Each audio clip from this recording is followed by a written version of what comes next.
Alright. You can start tomorrow. If that suits. There are plenty of rooming houses in Teeny Town. I'll make a call or two if you want. Can you stand paying $90 a week until your first paycheck comes in? Yes, thank you, Mr. Kingsley. Kingsley waved a hand.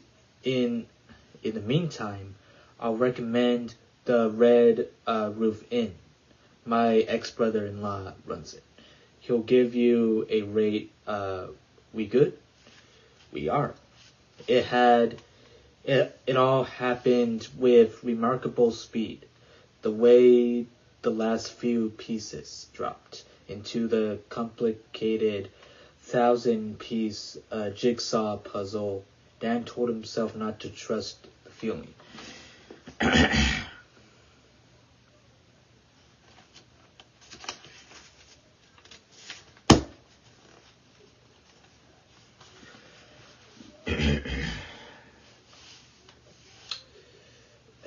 Kingsley rose. He was the big man, and it was the slow process. Dan also got his feet, and when Kingsley stuck his ham of a hand over the cluttered desk, Dan shook it. Now from overhead came the sound of KC and the Sunshine Band telling the world that's the way. They liked it. Oh, ho. Huh? I hate the boogie oogie down shit. The Kingsley said, No, Danny. No, Danny thought. You don't. It reminds you of your daughter, the one who doesn't come around anymore, because she still hasn't forgiven you. You all right? Kingsley asked. You looked a little pale. Just tired. It was a bus ride. The Shining was back and strong. The question was, why now? 3 days into the job, once Dan spent painting the bandstand and blowing last fall's dead leaves off the common, Kingsley assembled across the Crummore Avenue and told him he had a room on Elliott Street. If he wanted it, private bathroom, a part of the deal, tub and shower, $85 a week. Dan wanted it. Go on over to your lunch break, Kingsley said. Ask for Mrs. Robertson. He pointed a finger that was showing the first the G-gnarls of arthritis, and you don't fuck up. Sonny Jim, because she's an old pal of mine. Remind that I vouched for you and some pretty thin paper and Billy Freeman's intuition.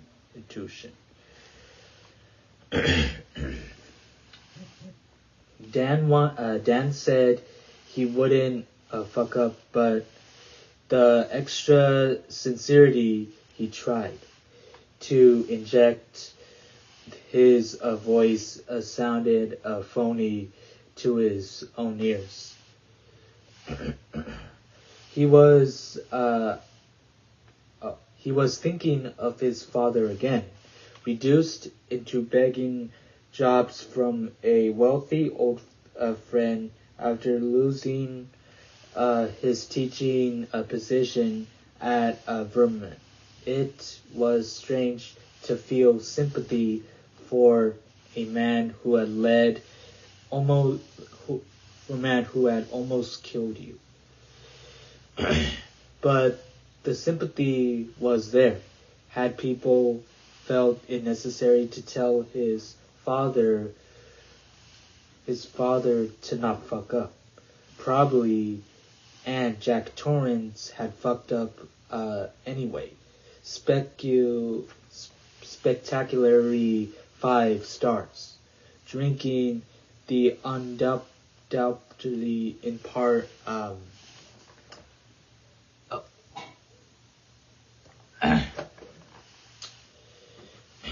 drinking undoubtedly a part of it.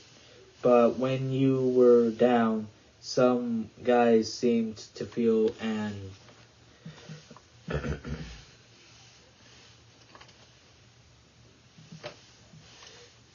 urge to walk up to your back and plant a foot into your neck instead of helping you stand. It was a lousy, but so much of human nature was. Of course, when you were running with the bottom dogs, what you mostly saw were paws, claws, and what was it?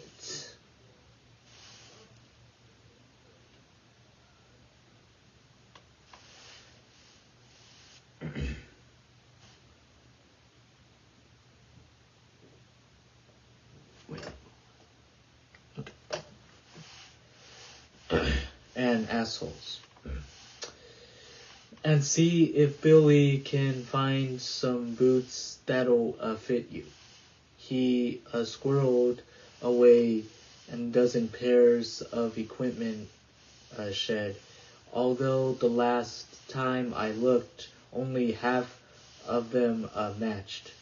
The day was sunny, the air balmy. Dan, who was working in the jeans of the Utisa blue sock t-shirt, looked up at the nearly cloudless sky and then back at Kingsley.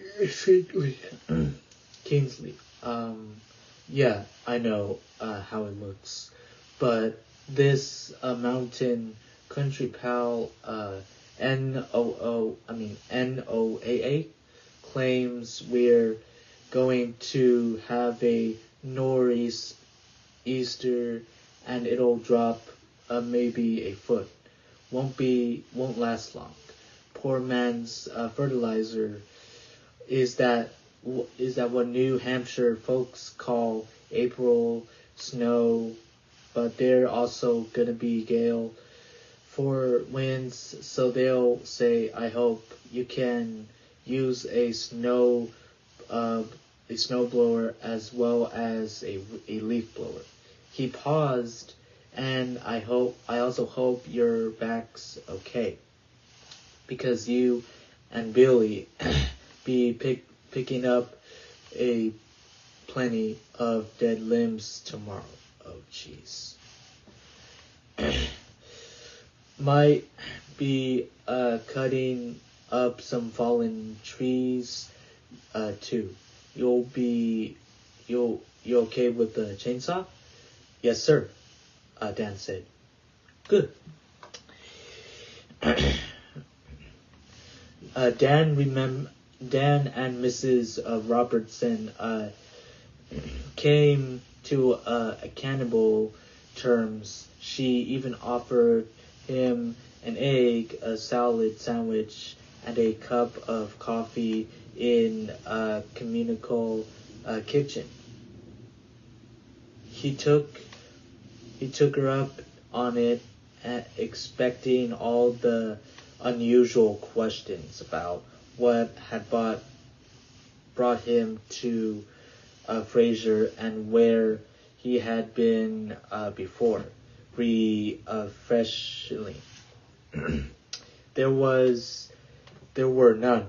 Instead, she asked him if he had time to help her closed the shutters on the downstairs windows, in case they really did get what she called a capo wind. A capo wind. A capo wind. Dan agreed there wasn't many mottos he lived by, but once was always getting the good with the landlady. You would never know when you might have to ask her for a rent of extensions. Back on Common, Billy was waiting with a list of chores.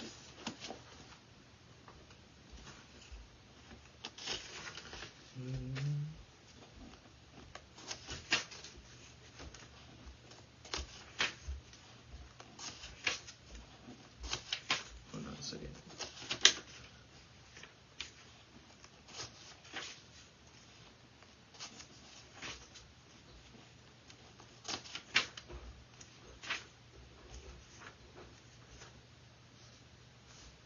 Oh. Okay.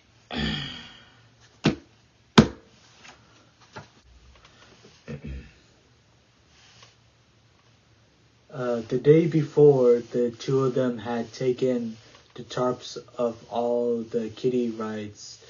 The afternoon they put them back on and shuttered the various the various booths of concessions. The day's final job was backing the Riv into her shed. Then they sat folding chairs beside the teeny town station. Tell you what, Dano, Billy said. I'm one hired man. You're not the only one, but he felt okay. Muscle limber and tingly. He'd forgotten how good outdoors worked. He could be when you weren't also working off a hangover. The sky had scummed over the white clouds. Billy looked up at them and sighed. I hope to God it don't snow and blow as hard as the radio says. But it probably will. I found you some boots. They don't look like much, but at least they match. Dan took the boots with him when he walked across to his new accommodations. By then, the wind was picking up and the day was growing dark. That morning, Fraser had felt on the edge of summer. This evening, the air held the freezing dampness of coming snow. The side streets of desert and houses buttoned up.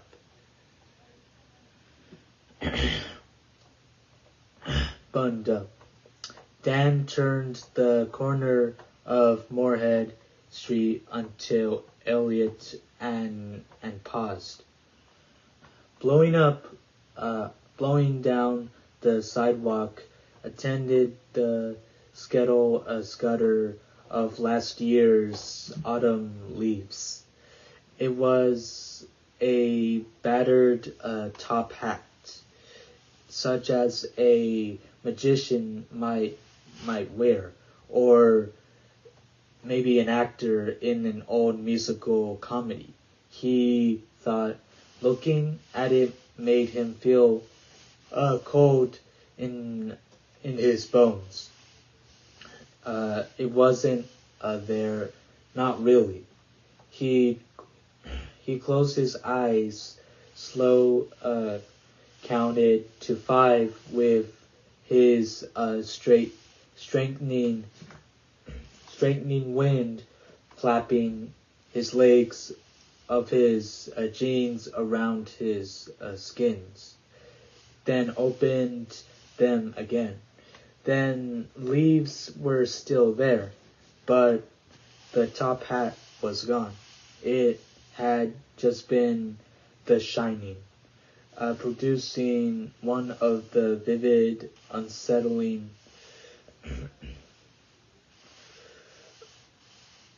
and usually seamless visions. It was always stronger when he'd been sober for a little while, but never as strong as it been since coming to Fraser.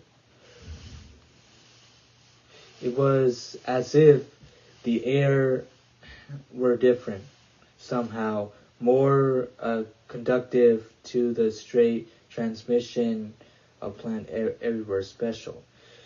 The way to the Overlook was special. No, he said. No, I don't believe that. A few drinks and all goes away. Danny, do you believe that? Unfortunately, he did. He did. Mrs. Robertson's was a rambling old colonel, and Dan's third floor room had a view of mountains to the west. That was a paranorma. He could have been done without. His recollections of the Overlook had faded to a hazy gray over the years. But as the unpacked his few things, a memory surfaced, and it was a kind of surfacing, like some nasty organic artifact, the decayed body of a small animal, say, floating to the surface of the deep lake. It was dusk when the first real snow came. We stood on the porch that big old empty hotel. My dad in the middle, my mom on the side, me on the other. He had his arms around us. It was okay. Them. It wasn't drinking. Then at first the snow fell perfectly straight lines, but the wind picked up and started to blow sideways, drifting against the the porch of Cody's side. He tried to block it off, but got through those budging veggie animals. These ones sometimes moved around when you weren't looking. He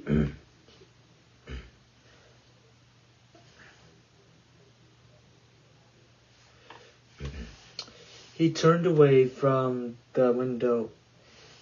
His arms rashed out in the goose flesh. He'd gotten a sandwich from the Red Apple store, and planned to eat it while he started the John Stanford paperback. He'd also picked up the Red Apple, but after a few bites, he rewrapped the sandwich and put it on the windowsill, where it would stay cold. He might eat the rest later, although he didn't think he'd been staying up much past 9 tonight. If he got 100 pages into the book, he'd be doing well. Outside, the wind continued to rise. Every now and then it gave a blood-curdling scream around the eaves and made him look up from his book. Around the 8:30 snow began.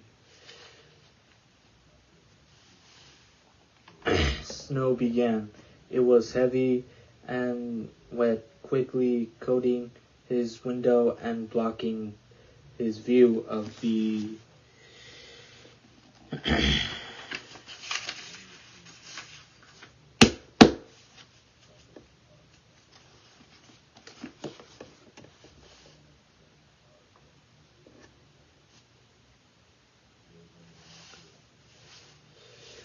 mountains in a way. That was worse. The snow had blocked the windows in the overlook too. First just on the first floor, then on the second, and finally on the third.